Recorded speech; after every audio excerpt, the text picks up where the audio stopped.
America, we have always kind of been home to some amazing fauna, some cool animals, some cool things. And as humans, we just feel the need to kill mass amounts of life at a time. I'm going to go over some of the animals and plants that we've, knocked off the continent. The first organism up on this list is a plant. This plant is extinct in the wild but survives with a few living specimens in gardens. This is the Franklin tree or the Franklinia. This is the sole species of a flowering tree. The flower blooms are said to smell like orange blossom and honeysuckle.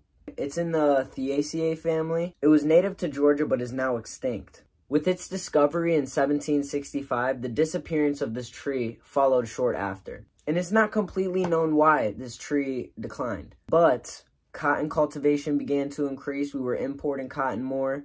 And there could have been a few other factors, such as fungal disease, fire, habitat loss, collection from plant collectors. A lot more things that could have killed this plant. Maracinonyx, or the American cheetah.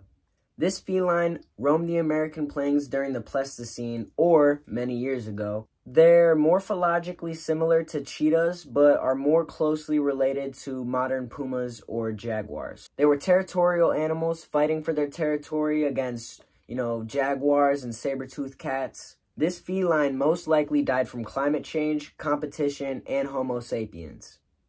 Good job. Fossil remains have been found all the way south as Mexico and all the way north as Maryland.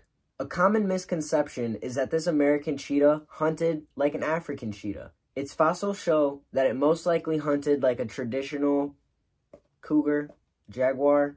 It hunted like a normal American cat. Antilocapra. Or the modern day pronghorn. The pronghorn is the fastest American land animal, reaching speeds of 50 miles an hour for no reason currently. And the reason that it can run that fast is because a bunch of years ago, it was getting hunted by a cheetah, the American cheetah. This is a very well-known bird in bird culture. This was a large woodpecker native to Florida and made its home in old-growth forests. Destruction of these forests eventually led to the extinction of the ivory-billed woodpecker. Officially extinct in the 90s, people have sworn to see this bird present day, recently, all the time. There's ivory-billed woodpecker sightings all the time. Sorry to break it to you guys. It's dead as Native Americans used their beaks for art pieces and decorative things. Certain bills would be found of birds, and it would be outside of their native range. So it led us to believe that there was a bill trade. There was a bill trade going on. With the last official sighting being 51 years ago, it's safe to say the ivory-billed woodpecker is no longer with us. But, a lot of people that watch birds still believe that they're going to see an ivory-billed woodpecker, and, props to you guys. It's like believing in Santa Claus still.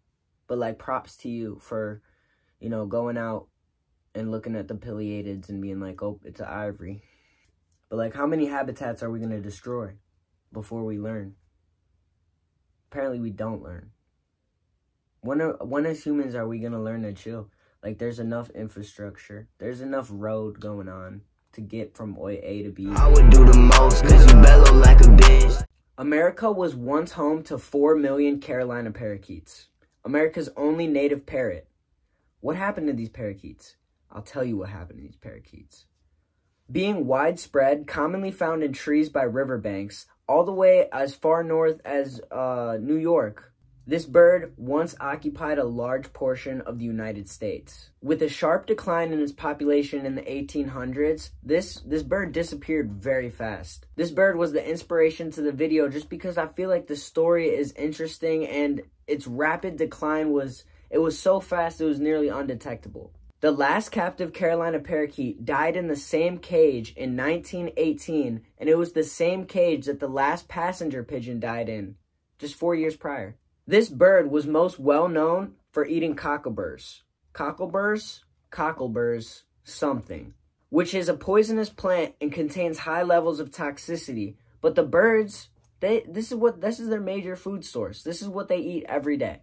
Eventually, the bird will eat so much of this plant in its lifetime that it becomes toxic. Several cats reportedly died eating these birds after, and like it was probably why their populations were so big. Nothing was really like eating these guys until we came along. Habitat loss of the Carolina parakeet led to rapid declines in their numbers and population. Largely because of human activity, millions of these birds died at a time, and they vanished off the continent. Parrots right now are currently some of the most critically, they're not in a good spot right now. More than half of parrot populations are in decline, and almost a third of parrots are threatened with extinction. We may never have a native parrot or ivory-billed woodpecker again, but we can learn from our mistakes, hopefully. Pulled up to the crib, I said hello on the kid. Here's some more that I found interesting that I'm not gonna go as in depth in, but like we'll still mention them. The health hen, or Tympanuchus cupido, is an extinct subspecies of the greater prairie chicken, a large North American bird in the grouse family. Presumably extinct in 1932 because of human activity, this bird was extremely common in its habitat during colonial times and was a food source used by the pilgrims to, like, they weren't eating turkey on the first Thanksgiving, they were eating health hen. It was considered a poor man's food and just like something that you could eat all the time. And that's probably what led to its extinction. I had to bring up the passenger pigeon. It would be wrong if I didn't. The passenger pigeon, or wild pigeon, is an extinct species of pigeon that was once endemic to North America. Its common name comes from the French word passenger, meaning passing by, due to its migratory habits of the species. It's morphologically similar to the mourning dove, but it's not exactly the same. They were once hunted by Native Americans, but as soon as colonists started hunting them and using them for cheap food, that's when it kind of... Massive scale hunting for many decades led a stiff decline in their numbers, and many other things like habitat loss and mating difficulties led to a decline in numbers. In 1900, the last bird was shot in southern Ohio. Proud to be Ohioan. But with a few still in captivity, the last one died in 1914 in the Cincinnati Zoo. Now, the passenger pigeon is like a crazy one to me because there was millions of these birds. Millions of these birds. You have to be trying to eradicate something off the face of the earth. You literally have to do that on purpose. I'll show pictures, but the amount of birds and just humans are specialized for just mass destruction.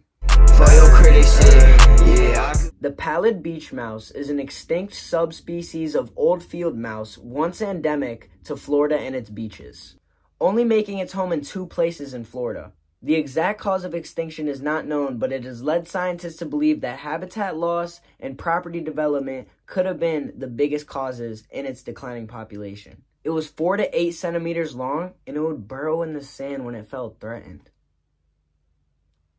What are we doing? And that was the video on America's extinct fauna. I hope I taught you and introduced you to an animal or a thing you didn't know before. But also, I think as humans, we should collectively try and do better. You can't really do anything because all this stuff really happened in the late 1800s and early 1900s. But, like, we'll use it as a reference to do not that. Anyways, roll that outro music, boy. And you know I'm with a bop. We be moving so fast, like we running from the cops. And you know she's serving top. And you know she's serving top. And you know she's serving top. That also writes. Why are you on me?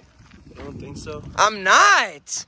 You're bumping into me. Dude, I'm on the camera right now. What are you yelling at me for? Do you want to get freaking...